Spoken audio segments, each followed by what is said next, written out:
kulmiye war-saxaafad maalintii shalay tolaa ka soo baxay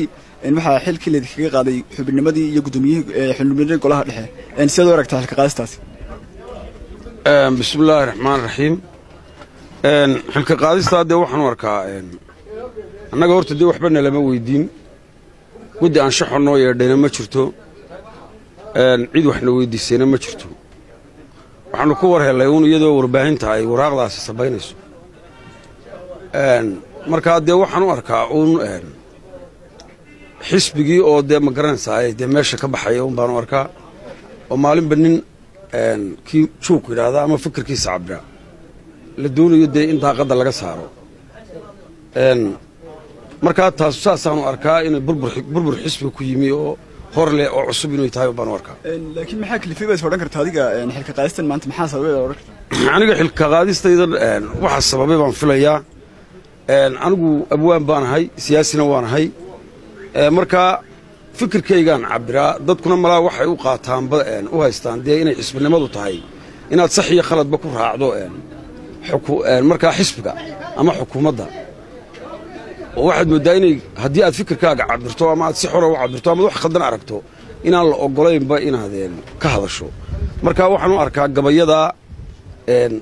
aan tirinayey ee aan fikirkayga ku cabbirayey ama waxaan anigu tabanaya ha noqoto ama ha noqoto wax ummaddii ila midka ahaydee xisbiga u soo ololaysay ay tabanayaan ha noqotee waxaan u arkaa arrimaha in ay keentay gabayadaa aan tiriyey ee aan ku cabbiray fikirkayga ayuun baan qabaa inay xilka qaadistan keentay marka gabayadan aad tirsay aad sheegaysid ma intii madaxweyne muuse talada dalka qabtay mise intii ka horreysay baa gabayadan aad tirsay gabayadan markii silaanyo uu xilka hayey ee xisbiga uu madaxda guddoomiyaha ka ahaa muuse biixi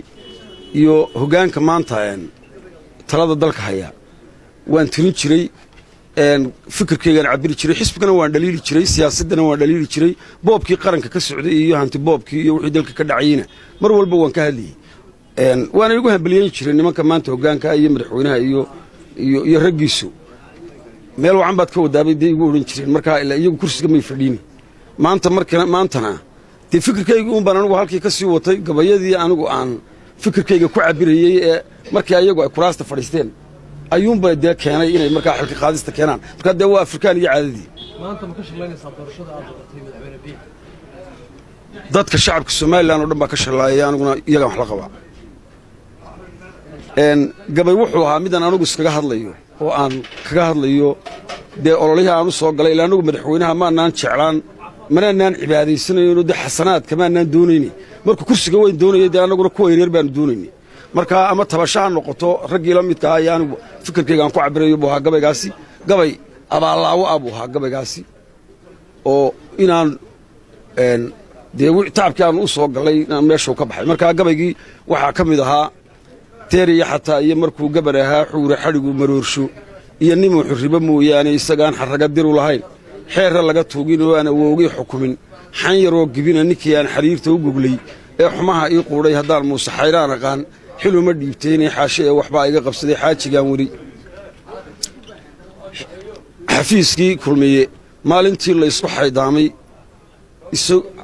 kulmiye maalintii la isku xaydaamay nin weliba xigaalkii markuu xarunta soo dhoobay isagoo xigaal iyo tol iyo xididba soo waayey oo uu raggii cid ugu xigay muuse ka xanaaqay anigaan xisaabtamin ninkaan xirada soo gooyey aan xoolahaygiiyo nafta iyo xoogga ugu deeqay xaddigaa ogeydeen ninkaan foodka u xambaarshay aan xaafadaydiiyo tolkay uga xuluuleeyey haddaan muuse xayraan aqaan xiluma dhiibtaynay xaashe ee waxbaa iga qabsaday xaajigaan weli xadka durugsan xeebtii sanaag xarunta laascaano xiisiya ilaa maydh ninkaan orodka xiimaayey xirsi iyo samaalaba ninkaan xawda uga gooyey aan xaasidkii yoonis iyo xulufadii laayey ninkii aan xarrimay faysal iyo odaygii xiiraaba xisbiyadiiyo reeraan ninkaan kala xabaal seegnay haddaan muuse xayraan aqaan xiluma dhiibtaynay xaashe ee waxbaa iga qabsaday xaajigaan weli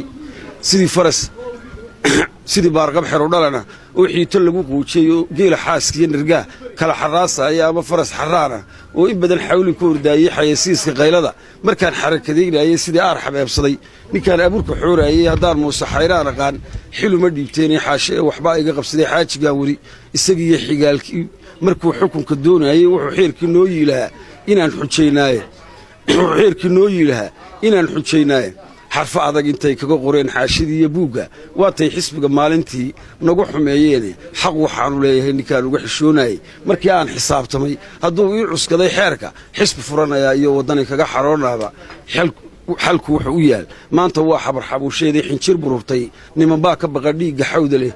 ee xabad iyo markay qori togto ay xaaladdu adkaato ay tala xadhaadhaato yaan xiniye yeeshaayo waxaan hay xadiidaanu karin xana la qiijaayo xaqna waxaanu leeyahay ma jiro nin igu xoogaayo weligoodba xadhig laguma dayn xaafadaan haye xamil waranka muusow rag way sixniya taabtahay